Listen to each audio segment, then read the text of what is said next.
tujifunze hapo leo, tuangalie roho ya kuchosha. Hebu sema roho ya kuchosha. Lengo la leo ni kuitoa hiyo roho ya kuchosha, tukuvike roho ya ujasiri. Amen. Ili kila mtu afanikiwe kwa jina la Yesu. Amen. Ni vizuri sasa ukajua kwamba kabla adui yako hajakuangamiza ama adui yako hajaleta madhara kwenye maisha yako ama adui yako hajaleta mauti kwako, huyo adui anatafuta kwanza udhaifu wako. Adui wa maisha ya mtu huwa hatoki mbali, na maandiko yanaweka wazi kwenye kitabu kile cha Mika ile sura ya 7 na ule mstari wa 6. Kwa maana mwana humwaibisha babaye, na binti huondoka ashindane na mamaye. Na mwanamke aliyeolewa ushindana na mamaye. Na adui za mtu, hebu sema adui za mtu ni watu wa nyumbani mwake mwenyewe. Hebu rudia tena, sema adui za mtu ni watu wapi? Ni wapi? Wa nyumbani mwake yeye mwenyewe. Anaanza kusema kwa maana mwana umwaibisha nani? Mwana umwaibisha babaye. Yaani mtoto wa kiume anakwenda kumwaibisha baba yake. Lakini na mtoto wa kike anakwenda kumwaibisha ama kushindana na mama yake. Ndio pale utamsikia mtoto anakuambia, "We mama wewe, ungechelewa tu. Mimi ningekuzaa." Ni hivyo tu, wewe uliwahi kuzaliwa. Wamedundana bwana. Halo? Wamedundana jana. Yaani mume wake yule atulii nini? Mchepuko, anachepuka sana. Wewe umekwenda kuomba ili angalau zile tabia kwa mmeo zitoke. Kesho ndo unazikuta zimetambaa mtaani. Unauliza nani amekuambia, na kuuliza kwani kuna siri? Si yule mama nanilii ngomba naye. Unaanza kuwaza kwamba niliwaza nikikimbilia kule nitakuwa salama. Niliwaza nikifanya hivi nitakuwa salama. Adui za mtu ni wale wa nyumbani mwako mwenyewe. Sasa ukishaanza kulijua jambo hili, unaanza kuishi na watu kwa tahadhari. Na ndio maana sasa kwenye Biblia, Yeremia sura ya 5 ule mstari wa 26, Biblia inaweka wazi kabisa maneno haya mpaka ule mstari wa 27. Maandiko yanasema, maana katika watu wangu wameonekana watu waovu. Hebu sema wameonekana watu waovu. Huotea kama vile watu wategao mitego, hutega mtego na kunasa watu. Kama tundu lijaavyo ndege, kadhalika nyumba zao zimejaa hila. Kwa hiyo wamekuwa wakuu, wamepata mali. Anasema katika watu wangu kuna watu ambao ni watu waovu. Kazi ya watu waovu wao ni huotea kama vile watu wanaotega mitego ili kunasa watu. Wenyewe hawatafuti ndege, wenyewe hawatafuti swala, wenyewe wanamtafuta Askofu Honest ili wamnase. Wenyewe wanakutafuta wewe ili wakunase. Sema nakataa kwa jina la Yesu.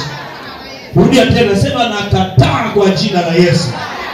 Kwa hiyo hawa watu ambao walio waovu, walio wabaya, ndio hao watu wanaohusika kuyachosha maisha ya watu.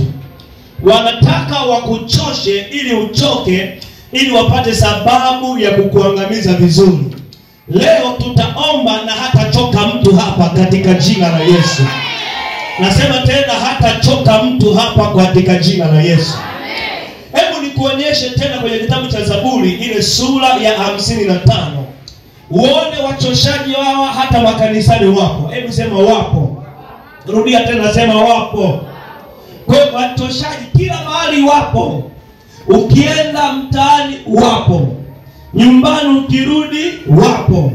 Ukienda shuleni wapo. Ukienda kwenye biashara ndio usiseme. Daudi anasema kuanzia mstari wa 12 mpaka wa 14. Kwa maana aliyetukana si adui. Hebu sema aliyetukana si adui. Na kama ndivyo ningevumilia, matukano ya adui yanavumilika kidogo. Matukano ya adui yako yanavumilika. Adui akikupiga unavumilia, unajua ni adui. Kama una rafiki mpe mwambie hello. Hello. Mwambie rafiki yangu. Rafiki yangu. Leo umefikiwa. Leo umefikiwa. Mwambie neno la leo limekufikia. Neno la leo limekufikia. Mwambie rafiki, mtu mwenzangu, kumbe ni wewe. Niliwaza ni adui. Niliwaza ni mchawi. Niliwaza ni waganga. Ni mizimu. Kumbe ni wewe. Umejana ninaimba kidogo umeanza kuingiwa na wivu, ni wewe. Nimependeza kidogo unaanza kunisonya, ni wewe, ni wewe. Nimevaa wiki fulani kapya umeanza kuchukia, kumbe ni wewe, mtu mwenzangu. Rafiki. Na haijaishia tu rafiki, anasema niliyejuana nawe sana. Tumejuana sana, hatujajuana tu hapa, tumejuana sana. Hiyo neno kujuana sana, anasema tumepeana shauri tamu. Tunashauriana kwenye mambo mbalimbali, kwenye issue za kibiashara, kwenye issue za kikazi, msingi wa kiroho pamoja, kuambatana pamoja, issue za nyumbani pamoja, issue za Simba na Yanga pamoja, issue za kijamii pamoja. Kumbe ni wewe rafiki yangu, mtu mwenzangu. Angekuwa adui ningemtukana, angekuwa adui tungepigana, lakini nikikuangalia ni wewe mchungaji mwenzangu, ni wewe mpendwa mwenzangu, ni wewe mshirika mwenzangu. Mwambie mwenzako ni wewe. Uliyejuana nawe sana. Anasema tu haitoshi na kupeana shauri tamu na kutembea nyumbani mwa Mungu pamoja na kwenye mikutano. Yaani tupo pamoja. Tunatembea pamoja kwenye ministry moja, tunakesha pamoja, tunaomba pamoja, tunafunga pamoja, siri zako nazijua, zangu nazijua, tunakaa pamoja, tunatembeleana. Kumbe ni wewe ndio sababu ya kunichosha. Maneno yote ninayokuwa nayasikia mtaani unakuja kunitia moyo, pole, vumilia. Kumbe ni wewe unayapeleka. Ngeukie mwenzako mwambie hello. Nitapoteza uaminifu kwako. Majeshi. Hebu mkazie macho kidogo. Mwambie ni wewe. Mwambie tena ni wewe. Amekuambiaje? Sio yeye. Amesema ni yeye. Haleluya. Nataka nikufundishe leo, pengine uko hapa, Mungu akuponye katika jina la Yesu. Nasema neno Mungu akuponye katika jina la Yesu. Inawezekana ukawa ndio sababu ya mtu kutokufanya vizuri kwenye kazi ya Mungu. Inawezekana ndio sababu ya mtu ya kutokuja kanisani. Inawezekana ukawa wewe ndio sababu ya mtu ya kutokufunguliwa. Inawezekana wewe ndio sababu ya mtu ya kutokuendelea. Maandiko yanatuweka wazi, anasema kwamba aliyetukana kwa maana aliyetukana si adui. Kama ndivyo ningevumilia, maumivu ya adui yanavumilika, ila maumivu ya wewe rafiki hayavumilikaji. Na watu wa namna hiyo wana maombi yao special kabisa. Ambao sikutaka kuyasoma lakini nashawishika ni yasome. Hello.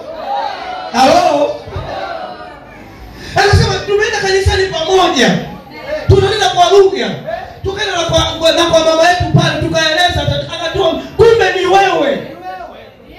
Kumbe ni wewe sababu ya mchumba wangu yule kuniacha, ni wewe. Kumbe ni wewe sababu ya ndoa yangu kuvunjika, ni wewe. Kumbe ni wewe mwenzangu, tukiwa tunatembea, tunaenda kwenye mikutano, nikisalimiana na mtu ananipiga picha kwa siri, alafu unamtumia mwanaume na huyu hafai, kumbe ni wewe. Sijui kama unanielewa Unanielewa Yaani tukiwa kwenye maombi, unanena kumbe unanena kutokunitengeneza